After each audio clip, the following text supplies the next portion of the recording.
Alors notre thème, pour ceux qui viennent pour la première fois, Daniel 11, la domination mondiale, parce que c'est véritablement de ce qu'il s'agit dans ce chapitre 11 du livre de Daniel. Il est véritablement question de domination. La domination s'étend de génération en génération, de dynastie en dynastie, d'empire en empire, d'un territoire à l'autre. Nous avons commencé avec l'empire médo-persan. Ensuite, le sceptre du pouvoir a été conquis par Alexandre le Grand, nous l'avons vu, avec la Grèce. Ensuite, elle s'est étendue à ses descendants, à ses généraux, dans toute la période des Séleucides et des Ptolémées. Nous avons commencé à le considérer. La puissance dominante qui a succédé à l'empire hellénistique, c'est l'empire romain, et c'est là que nous sommes. Mais comme d'habitude, comme d'accoutumé, nous considérons toujours le chapitre 12 et le verset 1er. Cette vision commence depuis le chapitre 10 et va jusqu'au chapitre 12. C'est tout un ensemble, c'est une seule vision. En réalité, c'est simplement une description que l'ange fait à Daniel. Dans un langage littéral, clair, qui n'est pas symbolique, l'ange énumère des hommes, des rois, des femmes, des royaumes, des armées, des guerres, des personnes qui succombent, le langage est simple. Et ceci est différent des chapitres 2, des chapitres 7 et des autres chapitres du livre de la prophétie où les symboles sont constamment présents. Maintenant, dans le temps qui va nous préoccuper lorsque nous aborderons ces versets, c'est-à-dire les versets 40 du chapitre 11 et suivants, nous allons aborder notre époque. Et alors, juste dans le cadre de notre époque, le chapitre 12 et le verset 1er s'introduit. En ce temps-là, c'est-à-dire dans le temps de la fin, en ce temps-là se lèvera Michaël, le grand chef, le défenseur des enfants de ton peuple. Michaël, c'est le Christ, sous la forme du chef tout-puissant, le grand chef, c'est à ce moment qu'il va se lever. Et la prophétie dirige notre attention sur le Christ. Le livre de Daniel est christocentrique. Sur lui, le grand chef, il vient non pas contre son peuple, mais pour son peuple, comme le défenseur des opprimés. Et ce sera une époque de détresse telle qu'il n'y en a point eu de semblable depuis que les nations existent jusqu'à cette époque. En ce temps-là, ceux de ton peuple qui seront trouvés inscrits dans le livre seront sauvés. Dans nos études à venir, ultérieures, nous aurons l'occasion de déterminer ce que signifie que ce livre dans lequel il faudra absolument que nous soyons inscrits. Nous avions introduit le 4e empire de la prophétie, le 4e empire du livre de Daniel au chapitre 2, qui est l'empire romain, la Rome puissante, qui avait été symbolisée par le matériau du fer, fort comme du fer, qui brisait, qui rompait tout. C'était un empire immense, allant de la Grande-Bretagne actuelle à l'Égypte et jusqu'à l'Albanie. C'était un immense empire qui avait succédé celui de l'empire grec. Nous avions abordé le verset 16, juste un résumé pour introduire, et nous étions avec Antiochus III, ce roi du Nord, ce roi séleucide, qui triomphait de tous ses opposants. Personne n'avait pu tenir tête contre lui. Scopas n'avait pas pu tenir face à Antiochus. Les troupes du Midi, les troupes d'Égypte n'avaient pu tenir, ni les élites du roi. Nous l'avons vu, les élites de Ptolémée n'avaient pu tenir contre Antiochus. Mais ça ne devait pas être le cas de la formidable puissance militaire qui montait. Les Romains arrivaient sur la scène. Et la prophétie nous avait dit que personne ne pourrait tenir contre eux. Des caractéristiques précises au verset 16 nous avait été présenté qui ne pourrait correspondre qu'à l'Empire romain. Tout d'abord, il avait été dit que ce pouvoir, cette puissance, ferait ce qu'elle voudrait. Vous l'avez ici, nous avons abordé cela dimanche dernier, c'est un résumé. Et cette phrase, cette expression, fera ce qu'il voudra, on ne la retrouve que pour Alexandre le Grand et que pour un pouvoir qui sera plus puissant que nous verrons une autre fois. Donc, cette expression fera ce qu'elle voudra correspondrait à des pouvoirs aux caractéristiques de puissance supérieure. Donc, le pouvoir qui s'amène correspond bien, en termes de puissance, à l'Empire romain. Ensuite, une autre caractéristique nous avait été révélée. Le prophète avait dit « Il s'arrêtera dans le plus beau des pays ». Donc, ce pouvoir, cette puissance devait se maintenir dans le plus beau des pays. Et pour Daniel, un juif, le plus beau des pays, c'est la Palestine. Donc, ce pouvoir devait venir, entrer dans la Palestine et s'y maintenir. Ce fut également la caractéristique de Rome.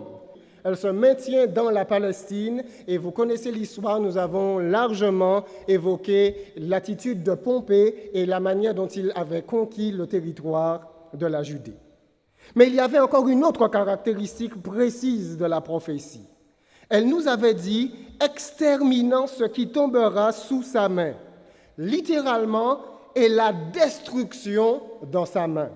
Nous avions dit que c'était beaucoup plus qu'une épée, mais c'était toute la force, la puissance militaire de cet empire qui était ainsi ici évoqué. Cela signifie que ce pouvoir ne devait pas venir de manière pacifique dans le territoire de la Palestine, mais que ce serait véritablement un pouvoir militaire, conquérant, fort, à la caractéristique exterminatrice précise et réelle. Cela avait été souligné. Et d'ailleurs, nous avions évoqué cela la dernière fois, c'est bien la caractéristique de l'Empire romain dans les prophéties de Daniel, qui brise tout, qui mange tout, qui détruit tout. Le caractère destructeur est mis en rapport avec Rome, avec l'Empire romain. Donc autant de caractéristiques qui, mises ensemble, ne peuvent être appliquées qu'à cet empire formidable et romain. Et pour ce soir, nous allons poursuivre avec le verset 17. Il se proposera d'arriver avec toutes les forces de son royaume et de conclure la paix avec le roi du Midi. Il lui donnera sa fille pour femme, dans l'intention d'amener sa ruine, mais cela n'aura pas lieu et ne lui réussira pas. Abordons phrase par phrase ce passage. Il se proposera tout d'abord d'arriver avec toutes les forces de son royaume. Littéralement, je vous ai mis, lorsque cela me semble plus facile à expliquer, je vous ai mis la traduction littérale du passage juste en bas. Et il placera sa face pour venir en puissance ou bien en force tout son royaume. Parfois, le texte hébraïque est difficile et les expressions sont obscures et on essaie de pouvoir les comprendre. Rome avait précédemment conquis la Macédoine, il avait conquis le territoire de la Thrace. Le verset 16 nous avait amené lors de la conquête de la Syrie et de la Judée, toujours par ce même pouvoir, par les Romains. Maintenant, l'Égypte restait ce qui devait être conquis de ce grand empire d'Alexandre le Grand. Et Rome, maintenant, va placer sa face pour venir avec puissance et conquérir ce qui va rester de ce territoire. La phrase suivante est de conclure la paix avec le roi du Midi. Littéralement, et un accord avec lui, il fera. Donc, un accord, un agrément entre Rome et l'Égypte. Ptolémée Aulète, pharaon en Égypte, est mort en 51 avant Jésus-Christ. Il laisse la couronne et le royaume d'Égypte à ses deux enfants. Sa fille aînée, vous avez probablement entendu parler d'elle, c'est la fameuse Cléopâtre. Belle jeune femme, et également son deuxième garçon, Ptolémée XII, de 9 ou 10 ans. Et il est prévu dans le testament de Ptolémée que les deux enfants devaient se marier ensemble et ensuite régner ensemble. Ne vous étonnez pas de cela, c'était très fréquent dans toute cette période. Ainsi, Cléopâtre et son frère sont très jeunes encore. Et alors, ils vont être placés sous la tutelle de Rome. Rome va accepter la charge et Pompée sera nommé comme gardien des jeunes héritiers de l'Égypte. Donc, c'est cet accord, c'est cet agrément, vous l'avez ici, et un accord avec lui, il fera. Mais le passage se poursuit. Il lui donnera sa fille pour femme, dans l'intention d'amener sa ruine, mais cela n'aura pas lieu et ne lui réussira pas. Donc, d'une part, les Romains arrivent dans le territoire. Deuxièmement, un accord est mis en place. Et troisièmement, une femme est présente dans toute cette affaire. Littéralement, et une fille de les femmes, il donnera à lui. Beaucoup de commentateurs ont appliqué cette expression à Cléopâtre. C'est la fille de Ptolémée, je l'ai dit, et elle est placée sous la garde romaine en 51 avant Jésus-Christ. Et 3 ans plus tard, cette jeune femme redoutable devient la maîtresse de Jules César lui-même. Cléopâtre aura un fils avec Jules César, Césarion. Ici, je vais lire ce que Plutarque, c'est un historien, Plutarque, dans sa vie d'Antoine, va déclarer à propos de cette Cléopâtre. On prétend que sa beauté, considérée en elle-même, n'était pas si incomparable qu'elle ravit d'étonnement et d'admiration. Mais son commerce avait un attrait auquel il était impossible de résister. Les agréments de sa figure, soutenus des charmes de sa conversation et de toutes les grâces qui peuvent relever un heureux naturel, laissaient dans l'âme un aiguillon qui pénétrait jusqu'au vif. Sa voix était pleine de douceur et sa langue, tel qu'un instrument à plusieurs cordes qu'elle maniait avec la plus grande facilité, prononçait également bien plusieurs langages différents. Elle savait parler plusieurs langues. C'était une femme redoutable, intelligente et aussi ambitieuse que Jules César lui-même. Elle sera la maîtresse de Jules César pendant un certain nombre de temps, et après l'assassinat de Jules César que nous verrons tout à l'heure, Cléopâtre va se tourner vers un autre homme au pouvoir et qu'elle va de nouveau conquérir. Il s'agit de Marc-Antoine, qui sera rival de celui qui va succéder à Jules César, Octave, qui deviendra Auguste. Mais nous verrons cela tout à l'heure. La prophétie dit « dans l'intention d'amener sa ruine, mais cela n'aura pas lieu et ne lui réussira pas ».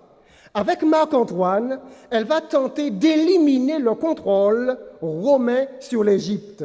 Malheureusement, cela ne va pas réussir, parce que Octave va réussir à triompher des forces de Cléopâtre, qui s'étaient joints avec Antoine, et ils ont été battus à la bataille d'Actium en 31 avant Jésus-Christ. Et vous savez, l'année suivante, Antoine va se suicider et Octave deviendra le maître suprême. Cléopâtre également va se suicider. Quelque temps après, ses plans vont échouer. Et avec elle, la dynastie des Ptolémées en Égypte va prendre fin et l'Égypte va rester une province romaine. La prophétie l'a dit, c'est l'Empire romain qui sera au pouvoir, c'est lui qui aura la domination. La domination est passée entre les Séleucides et les Ptolémées de l'un à l'autre, et maintenant c'est l'Empire romain qui est au pouvoir. Nous poursuivons au verset 18. Nous revenons en arrière quelque peu dans le temps et nous sommes toujours avec Jules César. Il retournera ses vues du côté des îles et il en prendra plusieurs. Jules César avait été en Égypte, mais la guerre dans d'autres parties du territoire va l'emmener à quitter ce lieu et il ira combattre dans d'autres endroits. Le parti de Pompée sera vaincu sur les côtes d'Afrique, en Syrie, en Asie mineure. César va l'emporter contre Pharmas, roi du Bosphore cimérien. Et lorsqu'il aura fini de remporter toutes ces victoires, le verset 19 nous dira qu'il va retourner dans son territoire. Au verset 19, il se dirigera ensuite vers les forteresses de son pays. Donc il retourne chez lui, il retourne dans son territoire. Et de retour à Rome, qui est la forteresse de son pays, eh bien des pouvoirs, des honneurs lui sont accordés. Et l'image que vous avez ici correspond à son triomphe. C'est un moment de gloire, c'est un moment d'honneur, c'est le triomphe de César. Il est alors fait dictateur à vie. Il est souverain absolu de l'Empire. Mais l'histoire va confirmer ce que la Bible va nous annoncer. Il est dit, et il chancellera, il tombera et on ne le trouvera plus. Les expressions sont très étudiées. Ici, le passage implique que sa chute sera soudaine. Voyez-vous, comme quelqu'un qui ne s'attend pas à tomber, comme quelqu'un qui est renversé, qui tombe de manière inattendue. Et c'est ce qui va lui arriver. L'histoire rapporte qu'il va mourir, il sera assassiné. Cet homme, Jules César, qu'on dit avoir combattu et gagné 50 batailles, pris 1000 villes, tué 1 192 000 hommes, tomba non dans le fracas de la bataille et de l'heure des luttes, mais alors qu'il croyait son chemin sûr et le danger lointain. Et c'est son image que vous avez ici sur la droite. C'est un buste. Et l'image que vous avez représente son assassinat. Suétone, historien du 1er siècle, va nous rapporter les circonstances de sa mort.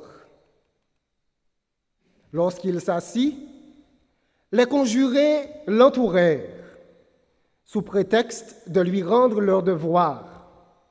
Tout à coup, Tilius Cimber, qui s'était chargé du premier rôle, s'approcha davantage, comme pour lui demander une faveur. Et César, se refusant à l'entendre et lui faisant signe de remettre sa demande à un autre temps, il le saisit par la toge aux 2 épaules. « C'est de la violence !» s'écrie César. Et dans le moment même, l'un des cascas auxquels il tournait le dos le blesse un peu au-dessous de la gorge. César, saisissant le bras qui l'a frappé, le perce de son poinçon. Puis, il veut s'élancer, mais une autre blessure l'arrête, et il voit bientôt des poignards levés sur lui de tous côtés. Alors, il s'enveloppe la tête de sa toge, et de la main gauche, il en abaisse en même temps un des pans sur ses jambes, afin de tomber plus décemment, la partie inférieure de son corps étant ainsi couverte. Il fut ainsi percé de 23 coups. Au premier seulement, il poussa un gémissement sans dire une parole. Toutefois, quelques écrivains rapportent que, voyant s'avancer contre lui Marcus Brutus, il dit en grec « Et toi aussi, mon fils ?» Quand il fut mort, tout le monde s'enfuit, et il resta quelque temps étendu par terre. Enfin, 3 esclaves le rapportèrent chez lui sur une litière d'où pendait un de ses bras. De tant de blessures, il n'y avait de mortel au jugement du médecin Antistius que la seconde, qui lui avait été faite à la poitrine. L'intention des conjurés était de traîner son cadavre dans le Tibre, de confisquer ses biens et d'annuler ses actes. Mais la crainte qu'ils eurent du consul Marc-Antoine et de l'Épide, maître de la cavalerie, les fit renoncer à ce dessein. La prophétie avait dit « Il chancellera, il tombera, et on ne le trouvera plus. » Il devait mourir de manière subite. Et c'est Octave qui va succéder à son oncle Jules César. La prophétie va parler de lui également, au verset 20. « Celui qui le remplacera fera venir un exacteur dans la plus belle partie du royaume. Un exacteur, c'est celui qui est chargé de ramasser la taxe. C'est celui qui est chargé de percevoir l'impôt. Celui qui le remplacera, donc l'empereur qui le remplacera, fera venir un exacteur dans la plus belle partie du royaume. Mais en quelques jours, il sera brisé, et ce ne sera ni par la colère, ni par la guerre. Regardez la précision des prophéties. Ce ne sont pas des empires qui sont considérés, mais des individus. Et chacun a sa caractéristique précise et qui est différente. Dans le cas de César, sa mort est brusque, est inattendue. Et ici, dans le cas de cet empereur, sa mort est tranquille. Est tranquille. Octave succède à son oncle.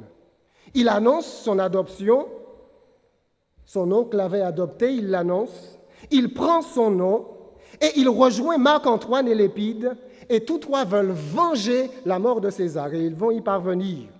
Et ces trois hommes vont former cette forme de gouvernement à Rome qu'on appelle le triumvirat. Octave va s'établir fermement dans l'Empire et le Sénat romain va lui décerner le titre d'Auguste.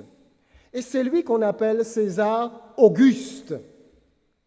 Les autres membres du triumvirat vont mourir, il va devenir le souverain suprême de l'Empire romain. La prophétie parle de lui comme celui qui devait faire venir un exacteur dans la plus belle partie du royaume. Et ici, le passage se réfère, je l'ai dit tout à l'heure, à un roi qui envoie des oppresseurs, qui envoie des taxeurs, qui envoie des collecteurs dans tout le royaume. C'était la caractéristique d'Auguste. Et d'ailleurs, le Nouveau Testament parle de lui. Prenez le livre de Luc, c'est la référence que j'ai mis ici en dessous. Auguste vit au moment où le Christ naît. En ce temps-là parut un édit de César Auguste, c'est notre homme de la prophétie. En ce temps-là parut un édit de César Auguste ordonnant un recensement de toute la terre. Ce recensement comporte l'enregistrement des personnes, l'enregistrement des biens en vue d'une imposition de tout le royaume, d'une imposition de tout l'empire. Daniel parle de celui qui devait faire venir un exacteur dans le pays et Luc, dans le Nouveau Testament, parle justement de ce même empereur en relation avec exactement le même système de recensement et de taxation. Un passage correspond à l'autre. C'est absolument extraordinaire, c'est absolument fabuleux, c'est surprenant. Il était dit de lui qu'il sera brisé, donc je lis ici la partie soulignée, il était dit qu'il sera brisé et ce ne sera ni par la colère, ni par la guerre. Donc il devait mourir de mort tranquille. Et ce fut exactement le cas de cet homme, d'Auguste, c'est lui que vous avez ici, Auguste de Prima Porta, 1er siècle, empereur de l'Empire romain sur la gauche. Et l'image juste à côté, c'est son mausolée. Sa vie, la vie d'Auguste, il va mourir en 14 après Jésus-Christ, à 76 ans. Sa vie ne se termine pas dans la bataille, dans la guerre, dans la colère, mais paisiblement, dans son lit, à Nola. Il avait été rechercher le repos et la santé. Sa mort correspond à la déclaration prophétique. Il sera brisé, ce ne sera ni par la colère et ni par la guerre.